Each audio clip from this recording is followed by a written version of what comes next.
uummanni Oromoo maal keessa jira, akkam ta'aa jira, du'aa jira, waan ta'aa jiru hundi keenya walumaan beeknaa jechuudha. Uummata keenya kana gadadoo keessa baasinaa jennee kan bosonatti gallee kan ofitti fuutanii sammuu isaanii isa gaaf jalqabaa akka uummata sun osoo hin taane gara sammuu waraanatti naamusa waraanni tokko qabu, sassakka waraanni bilisummaa Oromoo tokko qabu, yaada waraanni bilisummaa Oromoo tokko qabu barattaniitu sammuu qabataniitu waan taatati qawwee jaallan irra wareegamtuun qabatanii galma bilisummaa fi akka isaan geessanii abdii guddaa isanirra qabaa jechuudha.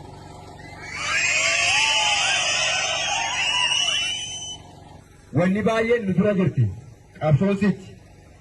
Egaa qabsoositti kan keessatti bu'aa bayii baay'ee jira jechuudha. Bu'aa bayiin nu eegatu tokko lamaa miti kana jechuun dandeenyu. Bu'aa bayiin lola dadhabbiin wanti garaagaraa nu mudachuu danda'a. Isaan ammoo obsaa fi murannoo keessa qaxxaamurraa jechuudha. Kanaaf baranneetu akka barbaannetti barannee galli akka barbaannetti jiraannu otoo hin taane barannee eebbifamnee saba kanaaf riqicha taanee dabarra. Utuu kan dhufu haa bilisoomuuti jennee akkasii qabnaa jiruuti.